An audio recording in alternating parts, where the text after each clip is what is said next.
According to 2014 New Jersey police employee data and the National Fire Protection Agency report, only 7% of female firefighters are being hired, and there are 3,799 female police officers out of 36,000 police officers in New Jersey.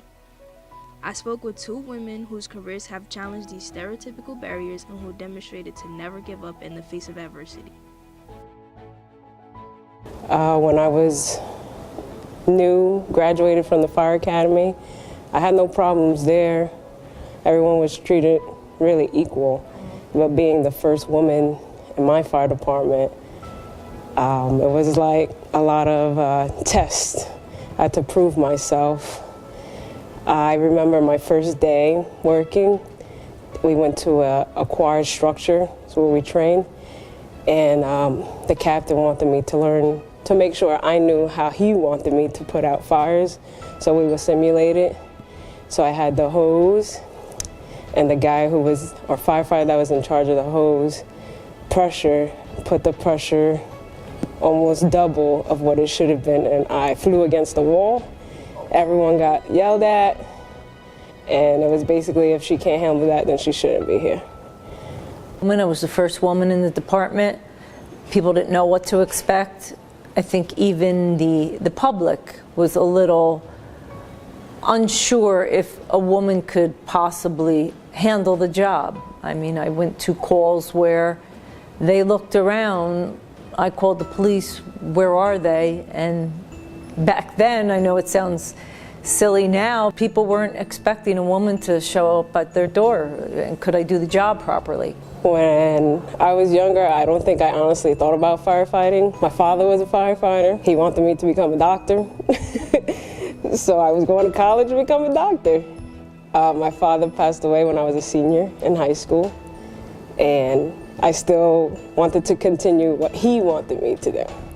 I went to school for a year away, and I decided I didn't want to go away. I wanted to come back home, and I enrolled in community college, and I started EMT courses. I got a job as an EMT, and I continued college, and I worked closely with firefighters there and police, and I decided the next civil service exam I was going to take for firefighting. So that's what I did, and that was in 2006. And I got hired as a firefighter in 2010. My grandfather was a New York City police officer. He was a transit officer, came over from Ireland, and he was one of the first people working for the transit in the railroad. And he died when I was 1, so I didn't know much about him. I just had pictures of him. I don't know what it was, but it's just, I wanted to follow in his footsteps and have a job where I could experience something different every day. Sometimes I felt like I should do something else besides firefighting. I have dabbled in other professions, and I always come back to firefighting as my passion. It's what I love. That's not to say that later on in life I would want to do something else, but I always come back to it, and I have fun, and it's just unexplainable how it makes me feel.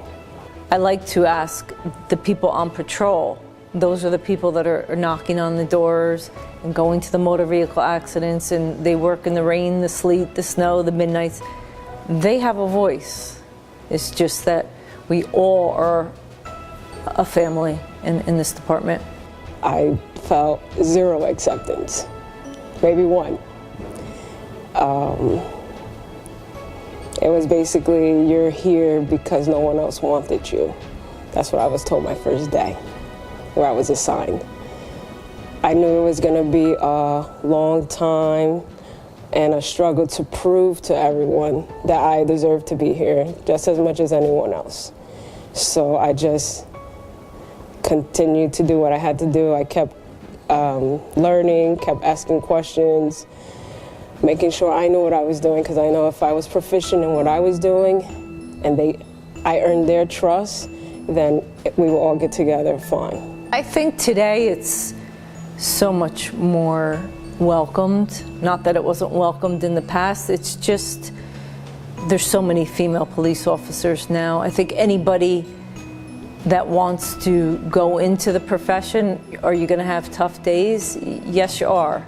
Are you going to do things that maybe another job wouldn't require you to do? Yes, but if it's something you want to do, there's no limits. You just do it. I think it is important to show younger females not to be intimidated by a male-dominated career. I don't know if as a culture we are raised to be biased as it come to us, but most definitely we need, as women, not to listen to those biases. And if you have or you want to pursue a career, do it no matter what it is. Because if we don't do it, who else will? In 2018, females are now on the rise. There are women like Angelina Tirado and Eileen Tiernan that we look up to. Just imagine being at the same level as them. Women, keep your head up and do what you prosper. Never be afraid. If they can do it, you can do it too.